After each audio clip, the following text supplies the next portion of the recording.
You've been taught to defend yourself, to explain, to justify, to prove your innocence when accused.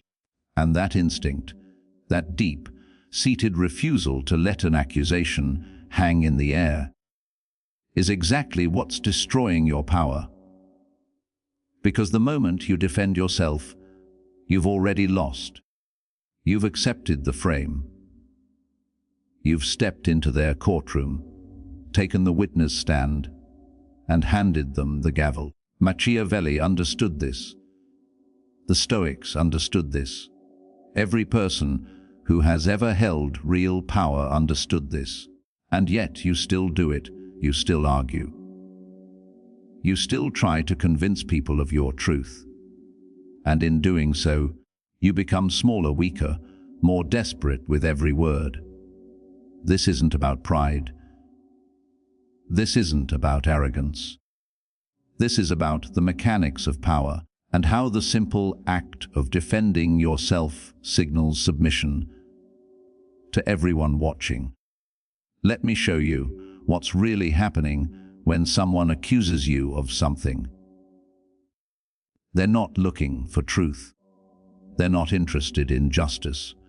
They're probing, testing, searching for weakness. And when you defend yourself, when you rush to explain or justify or prove your innocence, you give them exactly what they're looking for. You reveal that their opinion matters to you, that their judgment has weight, that you are, in some fundamental way, beneath them, requiring their approval to feel secure.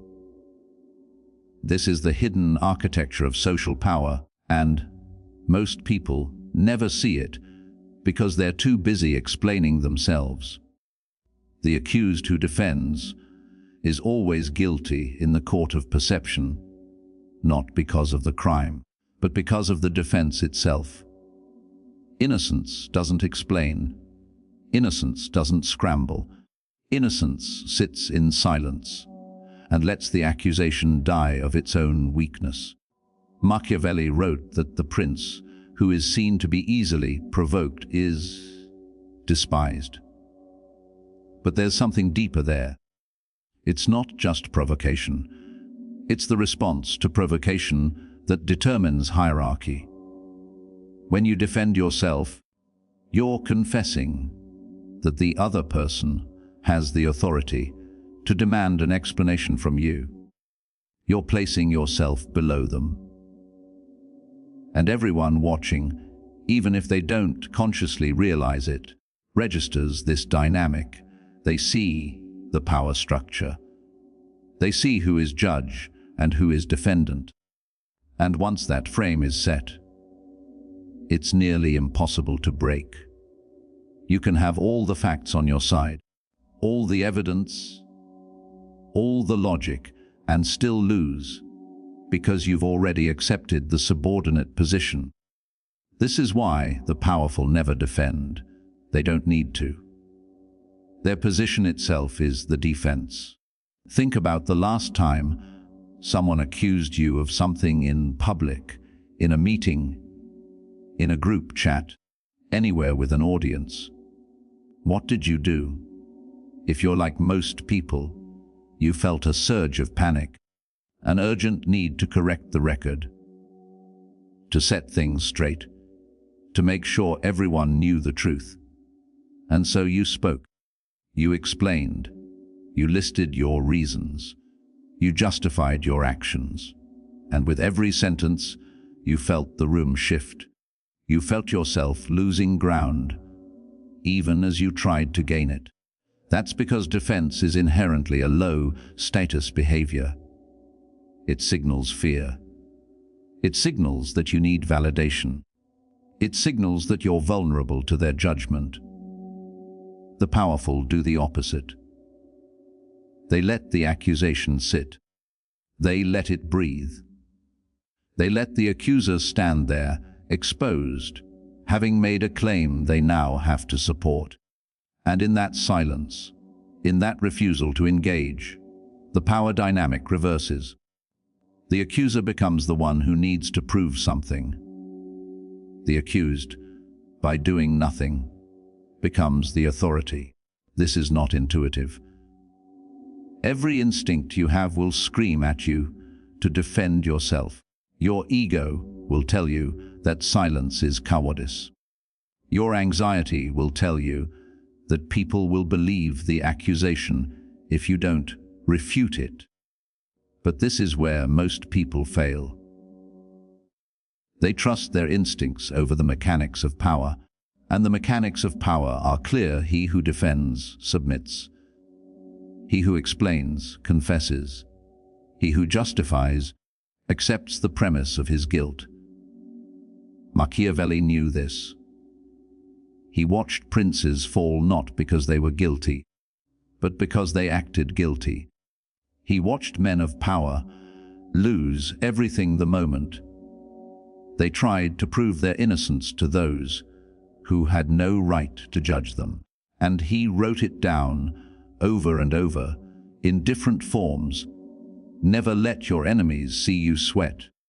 Never let them know they've touched a nerve. Never give them the satisfaction of your defense.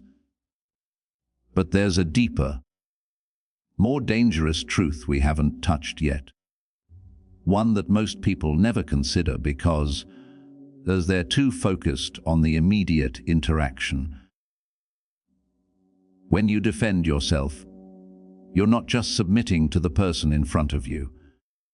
You're training everyone who witnesses that interaction to see you as someone who can be accused, someone who can be put on trial, someone whose position is conditional and fragile. You're setting a precedent. And once that precedent is set, others will follow. They'll test you. They'll probe you. They'll see if they too can make you dance. And each time you defend, you reinforce the pattern. You become known as the person who explains, the person who justifies, the person who needs to prove themselves. And that reputation, once established, is almost impossible to break. Now, you might be thinking, but what if the accusation is serious? What if staying silent makes me look guilty? This is the fear that keeps most people trapped. They believe that silence equals admission. But this is a lie sold to you by people who benefit from your explanations. Think about it. When has defending yourself ever truly worked? When has explaining yourself ever fully satisfied an accuser? If someone is genuinely interested in truth, they'll seek it regardless of your defense. If they're not interested in truth, if they're simply attacking you, then no defense will ever be enough. Your explanation will be picked apart. Your justifications will be twisted. Your evidence will be dismissed, because the goal was never to understand. The goal was to make you submit. And by defending, you've given them exactly what they wanted. The Stoics understood this from a different angle. Marcus Aurelius wrote that the best revenge is not to be like your enemy. But he also wrote something more subtle, something most people miss.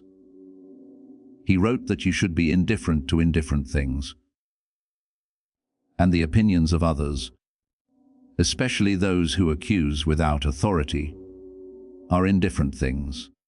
They have no power over you unless you give them power. When you defend yourself, you're giving them power. You're saying, your opinion matters. Your judgment affects me. I need you to understand. And in that moment, you've lost. Not because you're guilty, but because you've made yourself dependent on their perception. The Stoic doesn't defend because the Stoic knows that his character is not determined by accusations, but by actions. And actions speak in time, not in explanations. Here's what actually happens when you refuse to defend yourself. At first, there's confusion. The accuser expected resistance. They expected you to scramble, to explain, to justify. When you don't, they're thrown off balance. They have to escalate or retreat. If they escalate, they start to look unhinged, attacking someone who isn't fighting back. If they retreat, they lose credibility. Either way, you win, because you've done nothing. You've simply refused to play a game where the rules were rigged against you from the start. This is the Machiavellian trick. It's not about being aggressive. It's not about counterattacking. It's about understanding that the entire structure of accusation and defense is a trap, and the only way to win is not to enter it at all. Let me give you a concrete example. Imagine you're in a meeting. Someone accuses you of not pulling your weight on a project. All eyes turn to you. Your heart races. You want to list everything you've done, every hour you've worked, every contribution you've made. But instead, you pause. You look at the accuser calmly, and you say nothing, or you say something simple like, "I see." And then you wait. The silence becomes uncomfortable, but not for you, for them. Because now they have to support their claim. They have to provide evidence. They have to convince everyone else without your help. And most of the time, they can't. Because the accusation was based on perception, on feeling, on a desire to diminish you, not on fact. And in that silence, everyone sees the truth. Not because you defended it, but because you let the accusation collapse under its own weight. This doesn't mean you never speak. It doesn't mean you accept false accusations and let them destroy your reputation. It means you choose your battles with precision. You speak only when speaking increases your power, not when it's a reaction to fear or ego. You respond strategically, not emotionally. And most importantly, you never, ever justify yourself to someone who has no right to judge you. Because justification is always a confession of subordination. The king doesn't explain himself to the peasant. The master doesn't justify himself to the student. And you, if you want to hold power in your life, don't defend yourself to every person who decides to test you. But let's go even deeper, because there's a psychological mechanism at play here that's almost invisible. When you defend yourself, you're activating what psychologists call the reciprocity of self-disclosure. You're revealing your inner state. You're showing your cards. You're giving the other person information about what matters to you, what threatens you, what makes you vulnerable. And in any power dynamic, information is leverage. The more you explain, the more you reveal. The more you justify, the more weaknesses you expose. This is why interrogators love it when suspects start talking. Not because the words themselves are incriminating, but because the act of explaining reveals the psychology beneath. It shows what the person fears, what they value, what they're trying to protect. And once that's known, it can be exploited. The powerful understand this instinctively. They reveal nothing. They explain nothing. They let others project onto their silence whatever narrative they need to, and then they act from a position of mystery and strength. Think of every powerful figure you know. Do they defend themselves constantly? Do they rush to explain their actions? Or do they let their actions speak? and ignore the noise. The latter, always. Because they understand that defense is a trap. It's a loop that never ends. You defend once, and then you have to defend again and again, because once you've established that you will defend yourself, people will keep testing you. They'll keep accusing. Not because they believe you're guilty, but because they've learned that accusations make you perform. And performance, in this context, is submission. Now, here's where it gets truly dangerous. Most people think power is about being right, about having the truth on their side, about being able to prove their innocence. But power has nothing to do with truth. Power is about perception, about frame control, about who decides what matters.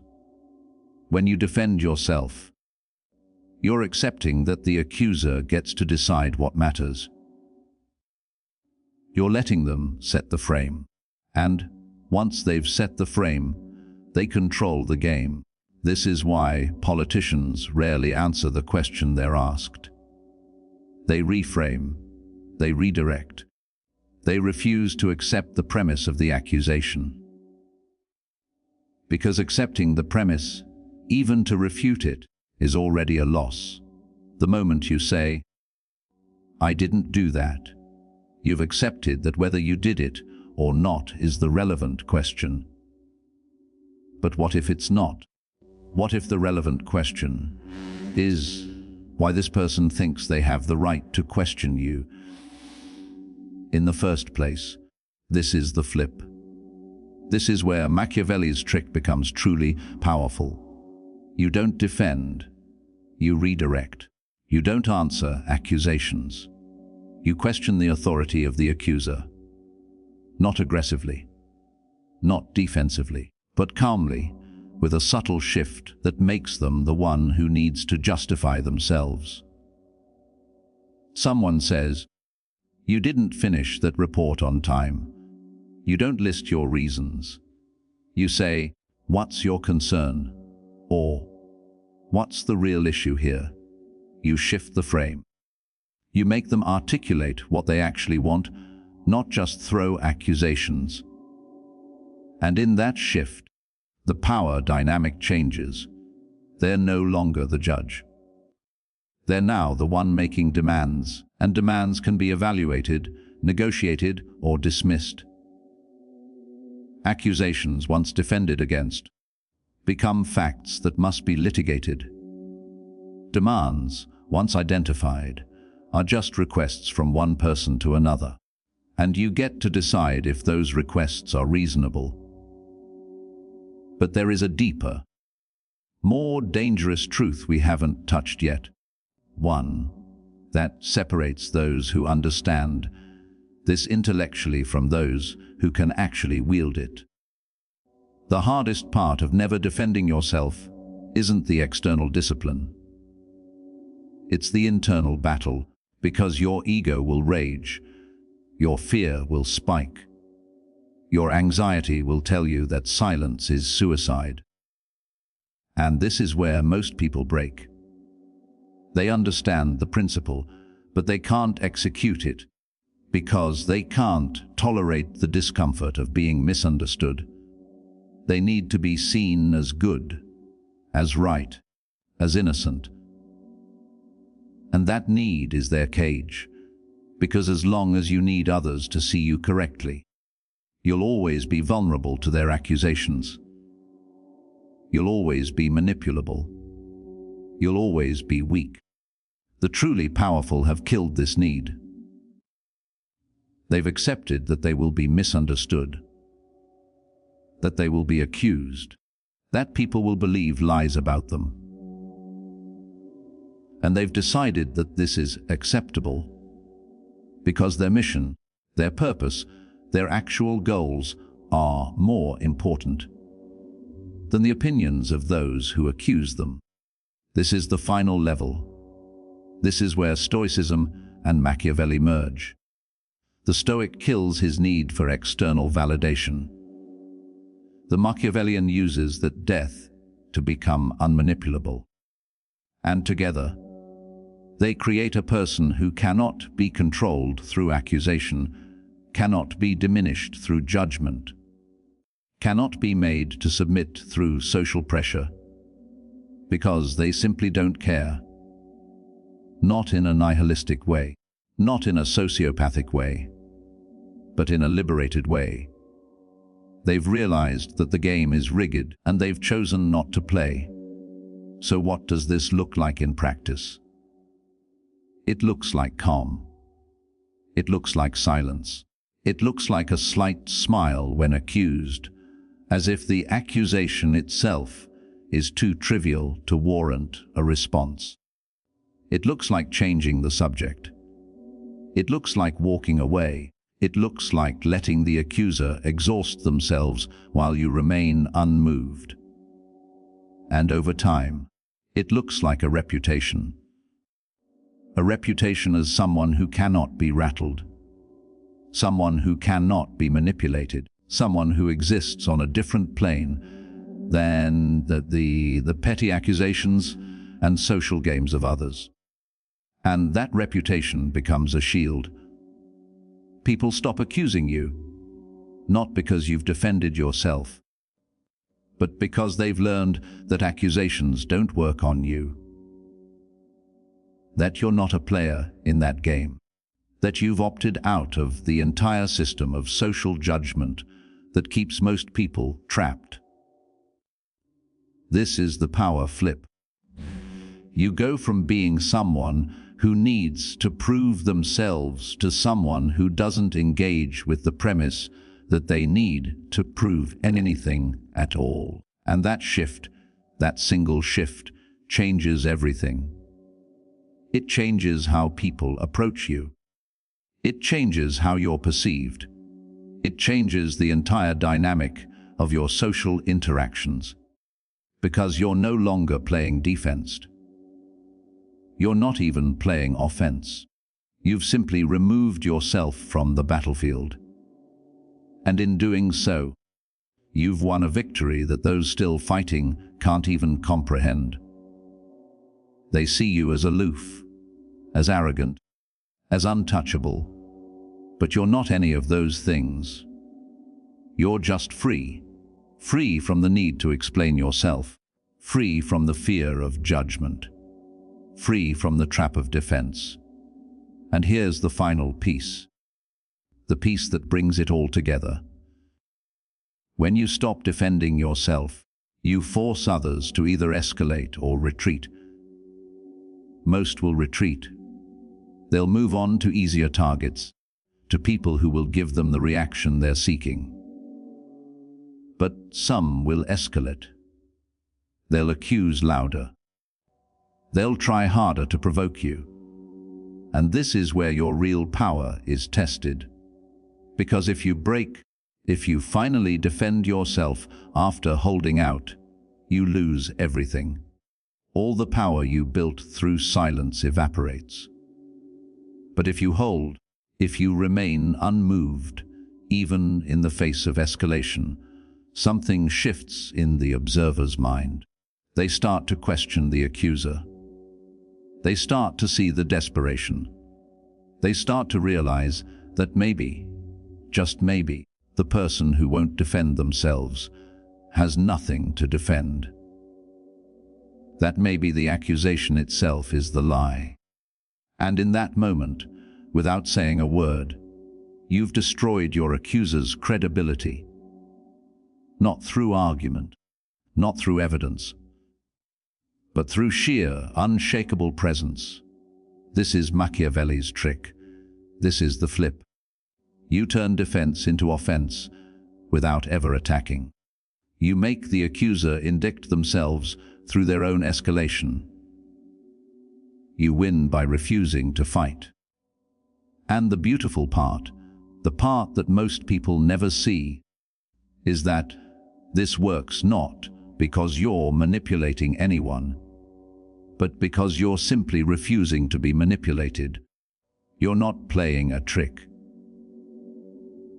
You're seeing through the trick, that's been played on everyone else.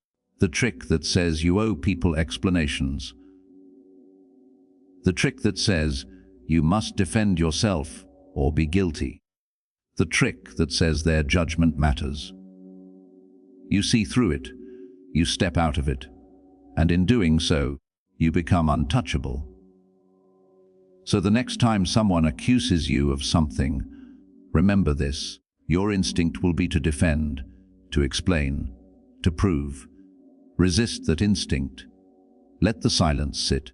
Let the accusation hang in the air. And watch what happens. Watch how the power shifts. Watch how the accuser becomes uncomfortable. Watch how observers start to question. And most importantly, watch how you feel. Because for the first time, you'll feel what real power is. Not the power to convince, not the power to argue, but the power to simply be, unmoved by the judgments of those who have no authority over you. That's the flip. That's the trick.